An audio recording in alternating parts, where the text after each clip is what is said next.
Dear student, आज मैं नया चैप्टर स्टार्ट करा रही हूँ, इंट्रोडक्शन ऑफ इन्वेंट्री मैनेजमेंट। स्कंद प्रबंधन का बहुत अधिक महत्व है किसी भी व्यवसाय और उद्योग में।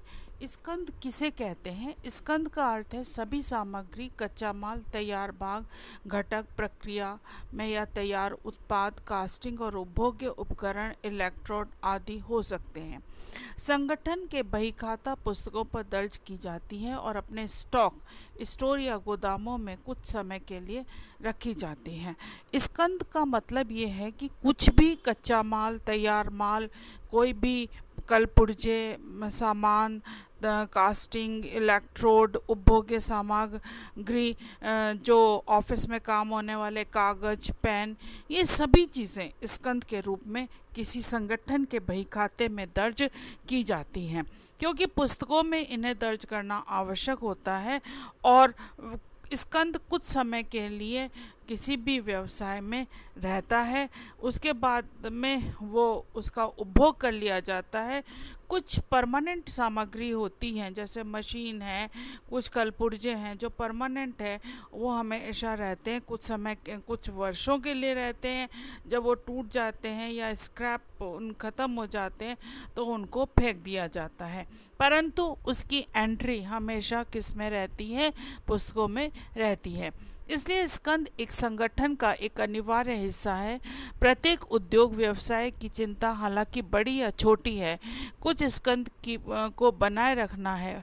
स्कंद के विभिन्न पहलुओं की व्याख्या करने वाली कुछ परिभाषाएं इस प्रकार है। पहला, स्कंद को कच्चे माल या तैयार माल के लिए भेजा जाता है। जो कच्चा माल होता है और तैयार माल दोनों ही स्कंद के रूप में किसी भी व्यवसाय में रखा जाता है।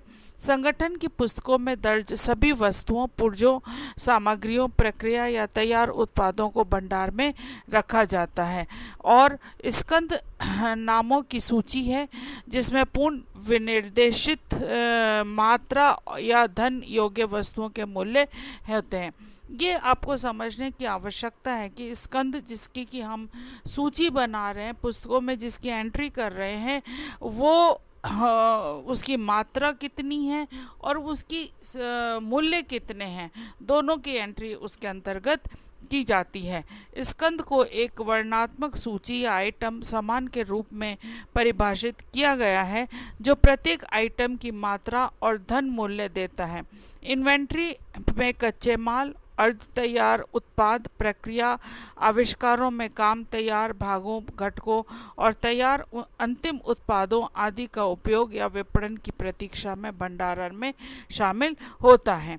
भले ही सामग्रियों की सूची इस अर्थ में एक निष्क्रिय संसाधन है, इसका तात्पर्य तत्कालिक उपयोग से नहीं है, बल्कि संगठन या उद्यम के सुचारू संचालन के लिए है।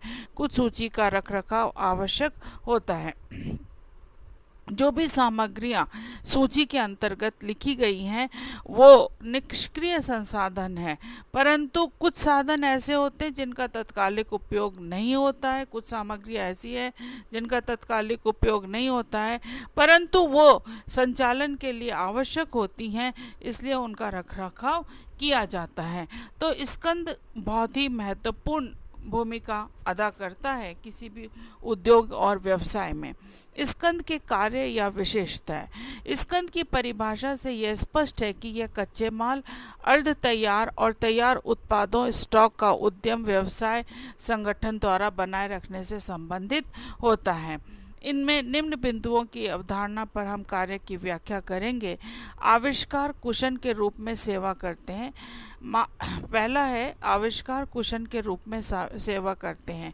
मांग आपूर्ति में उतार चढ़ाव के कारण झटके के खिलाफ यह विभिन्न विनिर्माण कार्यों को एक दूसरे से अलग करता है और उन्हें स्वतंत्र बनाता है ताकि प्रत्येक ऑपरेशन को आर्थिक रूप से निष्पादित किया जा सके।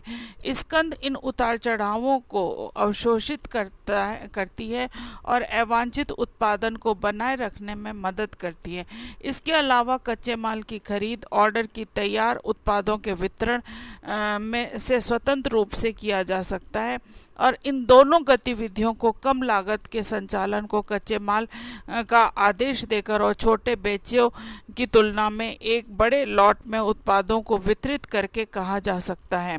इस प्रकार यह आगे बढ़ाता है और अर्थव्यवस्था के अलावा मनुष्य और मशीनों को बेहतर उपयोग में लाता है। कहने का अर्थ यह है कि ये एक कुशन के रूप में कार्य करता है। कुशन क्यों के रूप में कार्य करता है? जैसे आप सीधा ज़मीन पर लेटें और आपको तकलीफ़ हो, उसकी बजाय यदि आप कुशन लगा लें या कोई आपको सहारा मिल जाए, तो उस तरीके से ये कार्य करता है। जब उत्पादन किया जाता है तो उसको कच्चे माल की आवश्यकता पड़ती है, तो उसको कब आदेश देना है, क्योंकि यदि कच्चा माल नहीं रहेगा तो उत्पादन नहीं हो पाएगा। इसलिए कच्चा माल को कब आदेश देना है जिससे आपको निरंतरता बनी रहे। कभी उतार चढ़ाव होते हैं, कभी कच्चा माल नहीं मिलता है, तो उस समय आपका प्रोडक्शन बंद नहीं हो जाए, उस समय ये कुशन का कार्य करता है।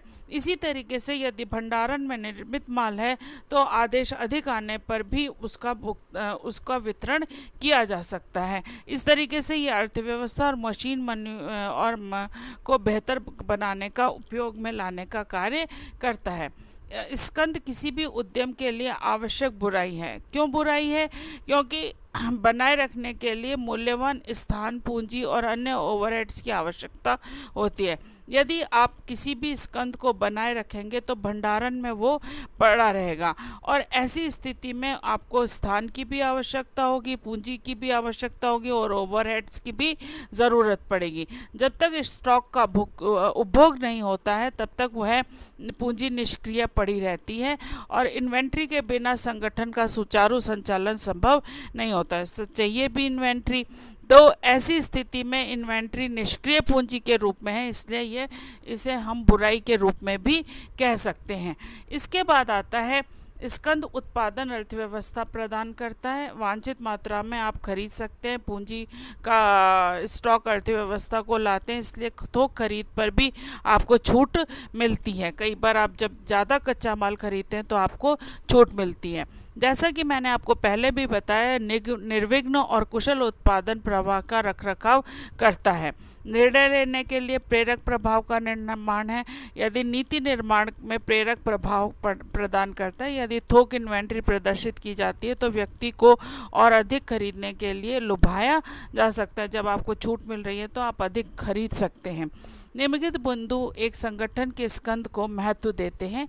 संगठन में अच्छी उपभोक्ता सेवा प्रदान की जा सकती है, उसे बनाए रखा जा सकता है। वस्तुओं का सुचारू और कुशल उत्पादन प्रवाह को सक्षम करता है। सामग्री और आउटपुट की मांग और आपूर्ति के बारे में अनिश्चितताओं में सुरक्षा प्रदान करता है।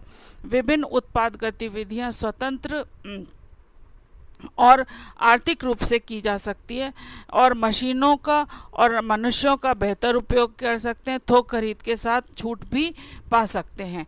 इसके बाद आता है स्कंद के प्रकार। सामग्री प्रवाह के अनुसार वर्गीकरण किया गया है। उत्पादन सूची, कार्य सूची में काम और संचालन और रखरखाव सूची। सामग्री जैसे कच्चा माल वगैरह है। कार्य सूची जैसे कि तैयार उत्पादन में और अर्धनिर्मित माल में के चरण में उत्पादों की आवश्यकता होती है। तैयार माल सूची जो कि तैयार माल है जो कि आप उपभोक्ताओं को बेचेंगे। संचालन और रखरखाव सूची, इनमें से आइटम शामिल हैं जो कि कागज़, मरम्मत के लिए जो कल पुर्जे चाहिए, कार्यों के लिए चाहिए। विविध सूची जिसमें कि कार्यालय, कारखाने और बिक्री विभाग द्वारा आवश्यक अन्य वस्तुएं सम्मिलित हैं। वास्तव में इन्वेंट्री का केवल संचालन के प्रवाह के लिए बनाए रखा जाता है और जैसे प्रवाह में रहता है। कच्चे माल की सूची उत्पादन के सुचारू प्रवाह के लिए बनाए रखा जाता है और तैयार माल का वितरण के तहत सामानों के सुचारू प्रवाह को बनाए रखा जाता है। इसके बाद आता है पारंपरिक वर्गीकरण, प्रत्यक्ष सूची और अप्रत्यक्ष सूची।